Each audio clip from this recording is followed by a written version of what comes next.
one of the most important ones, and I think which speaks to the need perhaps for a greater and broader conversation around the sustainability of these programs. Talk a little bit more about what you found in terms of the impact on the productive capacity or helping increase the productive capacity of the poor. So one of the contributions of this book, I think, and of the partnership of UNICEF and FAO and the countries and the researchers was to bring the two perspectives, the social impacts and the productive impacts. Yeah. And the realization that, particularly for the poor, a consumption decision, a social decision cannot be separated from your decision to produce because you have so much limited resources. You sometimes have to make a choice whether to invest in my children's education or in my productive activities. Yeah. If you give that additional support, then you have the choice to be able to not only meet your immediate needs, but go one step further and start investing in short-term, but economic and productive type intervention. So we saw an increase in agriculture production, in investment in inputs, for example, changing from casual wage labor to investment in their own farms. Sure.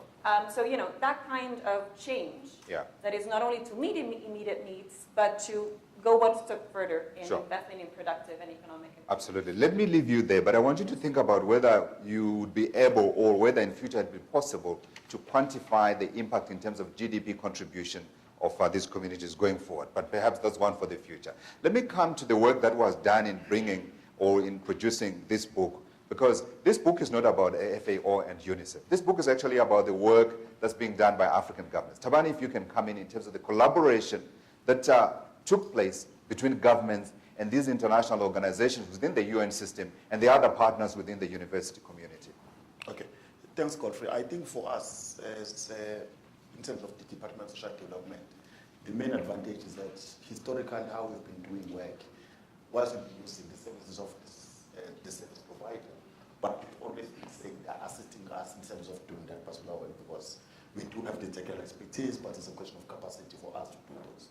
And when then we designed this impact evaluation as the officials between the M&E as well as the policy component that was responsible for the comprehensive social security, we were much more integrally involved in the whole process, which then assisted us because then once we then procured these services, we were closer with these leading minds of specialists within impact evaluation who were specializing in various components within the whole impact evaluation, from the evaluation strategy to the qualitative, quantitative. So each area had its own people. And the fact that as officials we remained much more intimately involved in the process, one, it ensured that we are building our own capacity in terms of the new methods and how to conduct this. But most importantly, which I think most government need to do, it ensured that there's an element of ownership. Because we then began to own the whole process. And then each and every component that was completed, we were able to feed back to the policy development. So it was much more a very, very integral and a very rare process that we were able to do. Absolutely. Minister, do you want to come in and talk a little bit about that as well from your own perspective as a minister inside the government of Lesotho in terms of the work that you did and getting the assistance that you did from the international partners? Yeah, thank you very much, Godfrey. Let me say, when I came to ascend the stage, I created the program, but I did not have time to read it.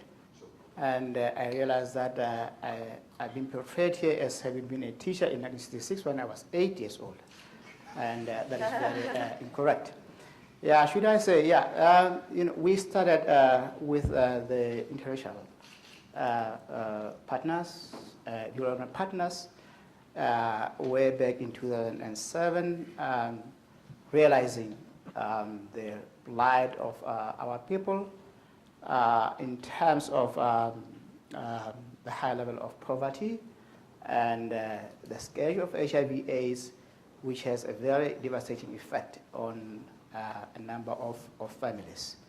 And through the poverty assessment study that we did, we came to realize that together we need to intervene in the lives of these vulnerable groups which are emerging as a result of these difficulties that we were seeing developing. And that went a long way to say we needed, one, first the political commitment, the will, the political will, in order to say we are going to be working with them to see that the interventions that we start are going to go a long way, and we are going to commit ourselves to the sustainability of the programs that we put in place. What was that difficult to get that political commitment? No, given obviously, one, the cost, but also when you look at the other side, of course, politicians, when you give them something with which to give the electorate, they jump at it because it's advantage number one. No, it wasn't difficult because you can't put a price on a person's life. Sure. So it was about saving lives. And we had to engage in all these programs and commit ourselves towards it.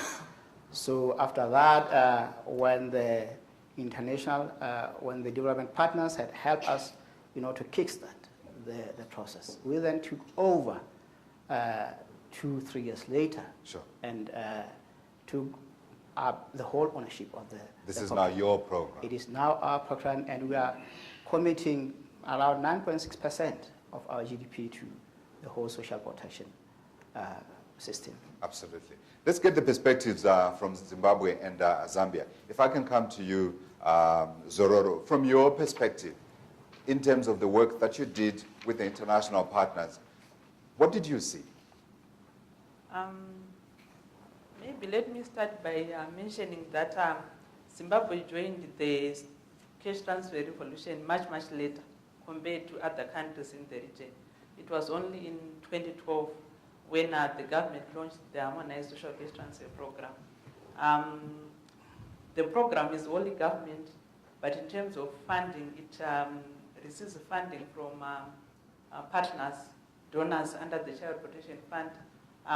Then in terms of technical assistance, this is coming more from UNICEF and other development partners. So the government of Zimbabwe was able to engage donors to a level where a program was designed and has been implemented from 2012 up to date. Sure. So I would say that's how government was able to engage other partners. Sure. In Zambia? Yeah, for us in Zambia, of course, we started the program in 2003, and at that time there was a lot of resistance. It was like from who? From government itself about the program, the concept of social cash, of course, was something that was new at that particular time. So as a ministry, we saw the need that for us to be able to convince the people, we needed to have evidence that would help us sell this particular program. So when we started in Kalongo in 2003, we ensured that we did some research. It was your own initiative as the government of Zambia? Yes, at that particular time. But unfortunately, the kind of research design that we did was not very scientific enough, because it was basically the before and after. So then when we moved to another district in Monze, the research, basically the design improved, but I think it was again not robust enough, because the construction model was not good enough. So when it expanded further in 2004, that's when we said now we needed to have something that would withstand any kind of questions. And this is when now we started working very closely with our international partners, sure, UNICEF and others. That's when now we engaged AIR and the Research Institute from America that helped actually to design a research that was very robust in nature, and the results are there to be seen. So for us, from the beginning, I think as a department, as a ministry, we are very involved in actually the design. Right. And when it comes to ownership of the actual results, I think we have no problem as government we're able to speak to the results without any problem. John, did you find willing partners? Yes, absolutely. You did? Absolutely. You don't have to be politically correct. No, and I want to pick up that point about the ownership, which is really important. Sure. And Zambia is really a case in point. The Zambia program started with seed money from international partners. When we supported the government to do that research, the objective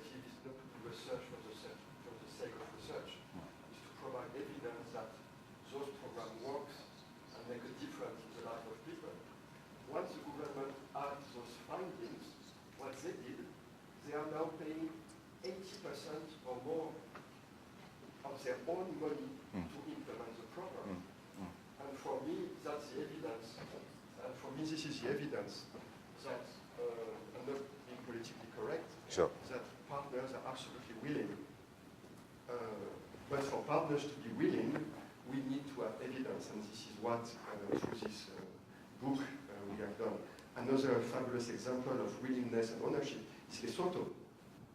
Exactly the same. It started with seed money from international partners. Now it's 100% paid by the government state budget through tax that people of Lesotho are paying. So. Absolutely. Okay, so this is a 10-year journey that we're talking about here, Natalia. If you could perhaps, you spoke about 2 of the impacts, I think. Can we add a couple more? Sure. Maybe a broad overview on the kinds of impacts that we found and the specific things. Because I want us to, from here, to then go into the specific evidences that we get from each of the countries. Okay, perfect.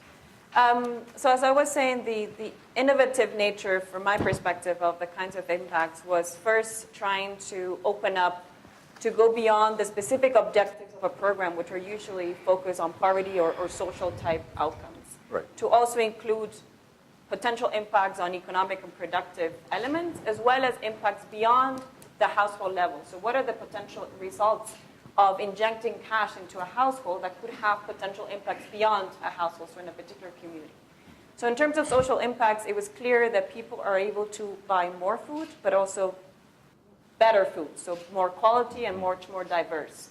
So impacts around food security and dietary diversity. Sure. Then specific impacts in terms of access to education services, particularly in secondary school, where the economic and financial barriers to access education are greater than in primary, because primary is free in many of the countries in the region. No? And also impacts in terms of transition and repetition.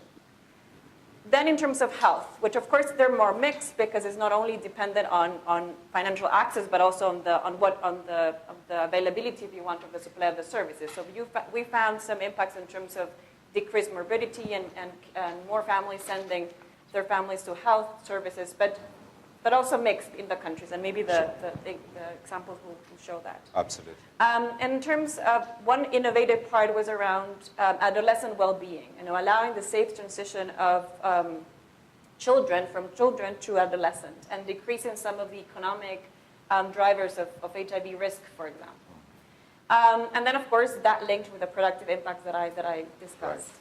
And that all within a household level. So the impacts that you saw in the households that were receiving the cash transfers. But for me, a very interesting part was that even beyond that, so people that were not receiving the cash transfer, but were part of that community where the cash transfer was working, you saw a multiplier effect. You saw people that were investing in the local structures, in the local shops, in the local communities. So injecting attracted by the new consumer power transferred to these households. Exactly. So we saw transformation. No? For example, for every kwacha, for every dollar that you spent in the community, you saw a multiplication of that in the local economy for 1.2 or 2 in some cases. No? So I think that is the collective, if you want, of the economic and social case. Absolutely.